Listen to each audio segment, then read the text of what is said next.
Assalomu alaykum yana bir bor. Bugun biz JavaScript kursining 3-darsini boshlab olamiz va 3-darsida bizning mavzuyimiz variables, ya'ni o'zgaruvchilar, o'zbekchasiga o'zgaruvchilar bo'ladi. Bu nima narsa aslida? Kelinglar kodga o'tib tushuna olamiz. Xo'p, men mana bu yerda 4-dars ochib qo'ydim va hamma fayllarni tayyorlab qo'ydim. Xo'p, endi skript faylga o'tadigan bo'lsak, mana bu yerda har doimgi HTML .html har doimgi kodlar oxirida men nima qilganman? Script.js ni ulab qo'yganman. Demak, script.js ga o'taman. Qaraydigan bo'lsak, bugungi mavzuyimiz bizda nima ekan? Bugungi mavzuyimiz bizda variables, ya'ni o'zgaruvchilar. Xo'p. Demak, variables o'zgaruvchilar degan ekan, bu ma'lumotni saqlash uchun qutilar. Nima degani? Agar sizda biron bir ma'lumot bo'ladigan bo'lsa va ularni saqlash kerak bo'ladigan bo'lsa, bunga biz variablelar, ya'ni o'zgaruvchilarni ishlatamiz. Va ular bizda 3 xil bo'lar ekan: let, const va var. Mana 3 xil usulda biz ma'lumot o'zgaruvchilarini chaqirishimiz mumkin.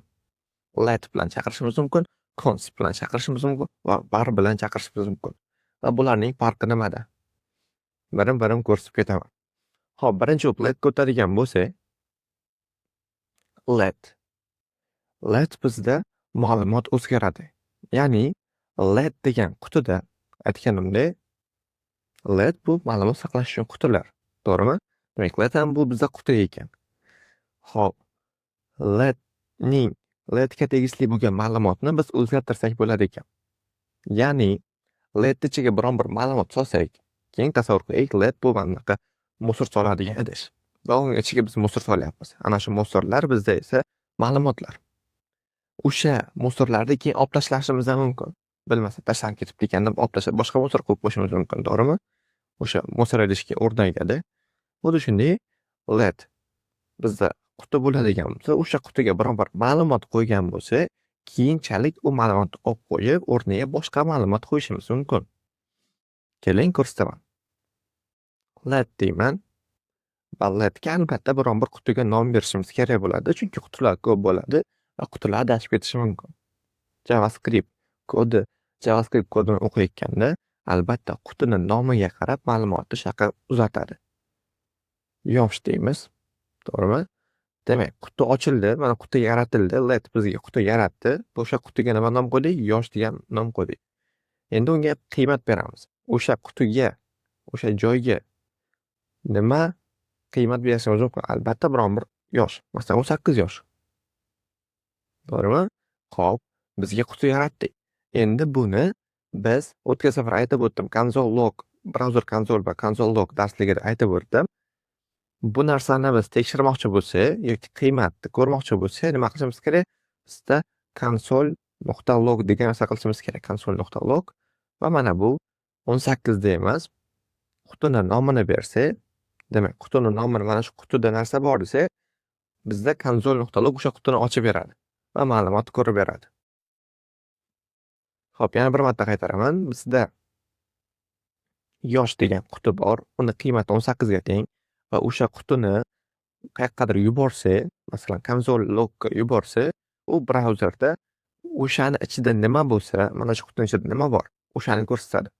Ichida nima bor ekan? 18 degan qiymat bor ekan. Tushunarli? Xo'p, endi biz brauzerga o'tamiz va tekshiramiz. Konsolga o'tamiz. Qarasak, script.js ning 18-qatoridan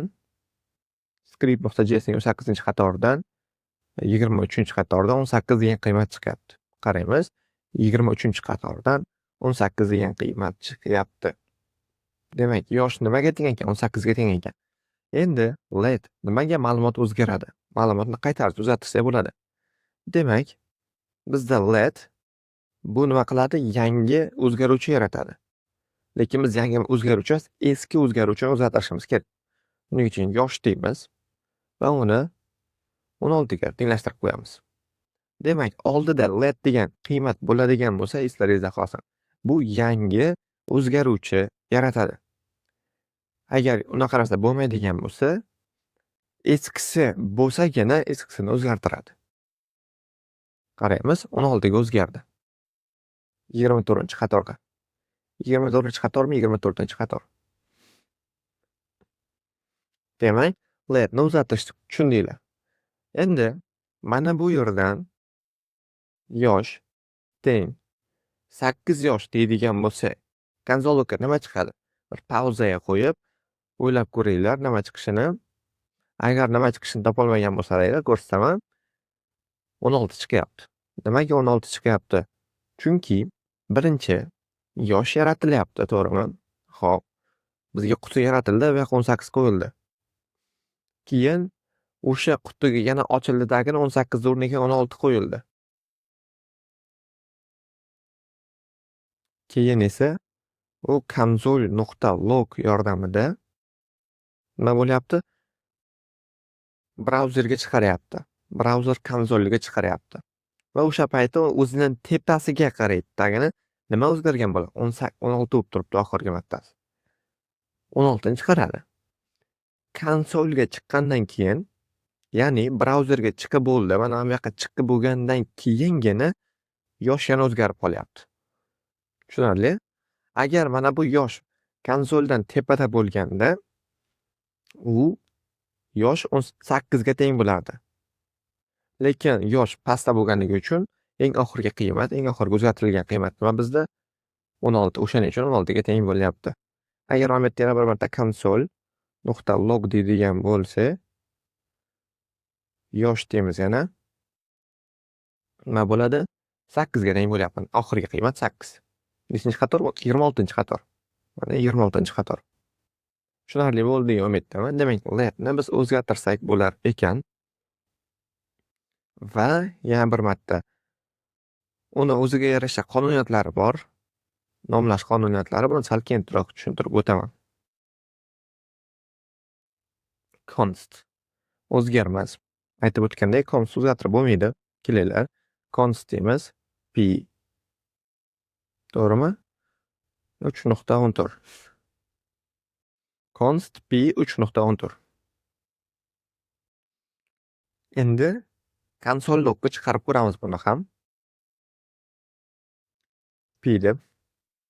To'g'rimi? P deb konsol logga chiqarsa bo'ladimi? Bo'ladi. Chiqaramiz.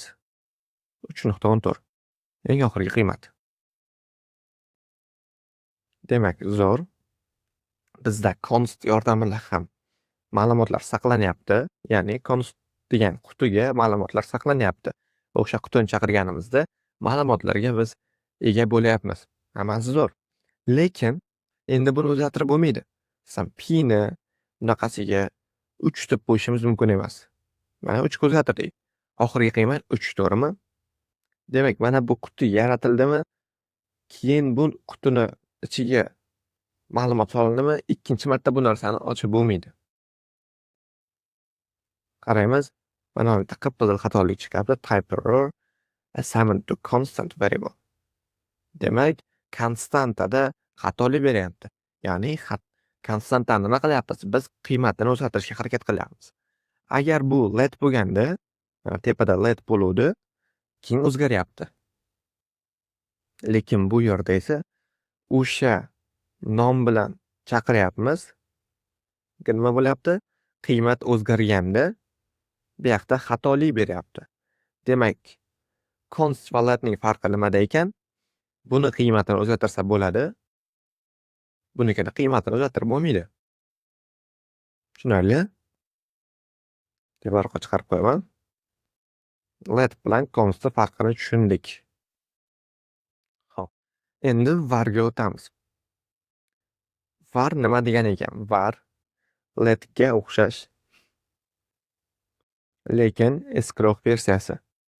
Ya'ni nima degani bu? Demak, var ham letga o'xshab ishlaydi. Lekin eskiroq versiyasi. Uni ham o'zgartirsa bo'ladi. Bitta muammosi, bu ancha oldin yaratilgan birinchi versiyalardan biri va bunga o'ziga yarasha kichkina xatoliklar qilsa bo'ladi. O'shaning uchun bu noto'g'ri deb hisoblangan. Hozirgi paytda unchalik ko'p dasturchilar orasida ishlatilmaydi. Sizlarga tavsiya etaman. Yosh, ya'ni LED va Const ishlatinglar, lekin Word ishlatmanglar. Wordni nimaga o'rgatib o'tyapman? Agar bu kerak bo'lmasa deyishlari mumkin.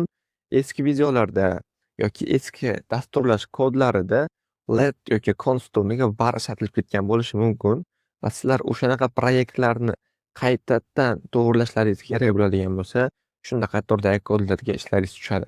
O'shaning uchun tushunib qo'yganlaringiz oson bo'ladi deyapman. Albatta buni ishlash uslubida farq bor. LED bilan Wordni ishlash uslubi ikki xil, lekin qiladigan ishi hozircha bir xil. Ya'ni nima bo'ladi? LED emas, Word deymiz. Var va sana deymiz. Bugun birinchisi. Xo'p, konsol logga sanani chiqaramiz. Nima chiqish kerak? Konsol logga 1 chiqadi. Xo'p, 1 chiqmayapti. Nimagaki bizdan xatolar beryapti 31-qatorda. Qaraymiz. Qarasak, biz mana 31-qatorda pin o'zgartirmoqchi bo'lyapmiz. O'shaning uchun buni o'chirib qo'yamiz. Endi o'zgarmaydi. Xo'p. Xato yo'q qilindi. Skript 50-qatordan 1 chiqyapti mana. To'g'ri. Endi sana uzatib ko'ramiz. Sana teng 2. Buni ikkinchi. Qarasa 2 ga o'zgardi. 1 edi 2 bo'ldi. To'g'rimi? O'zgaryapti. Endi bunda nima xatolik bor? Hammasi zo'r ishlayapti. Demak, biz var ochyapmiz. Var degan var yordamida quti ochyapmiz. Ya'ni variable. O'zgaruvchan ochyapmiz, unga nom beryapmiz sana degan va unga qiymat ham beryapmiz. Hammasi zo'r ishlayapti. Lekin buning bitta xatosi bor. Console.log'ni undan oldin chaqirsak ham bo'ladi. Qaraymiz. Console.log'ni bundan oldin chaqiryapmiz. Bizda sana degan narsa buni tepasida yo'q. Lekin nima bo'lyapti? Chaqiryapmiz. Endi qiymat nima chiqgan? Ko'ramiz. Undefined degan qiymat chiqyapti. Undefined degan narsa bu topilmadi degan narsa bo'ladi. Xo'p, sizlarga etib chuqur kirib o'tirmayman. Juda ham farq katta emas, uncha bilinmaydi boshiga. Agar ertaga yaxshi zo'r tushunib ketganlaringizga o'zlaringiz qidirib ko'rsalaringiz, buni farqini tushuna olasizlar. Sizlarga bitta maslahat berib ketaman, etib qiynalib yotmanglar. Prosta o'ylanglar. Wordni ishlatish shart emas. LED bilan Constni bemalol ishlatsa bo'ladi. Word shunchaki bilib qo'yish uchun o'rganamiz. E'tibor uchun rahmat. Hammaga xayr.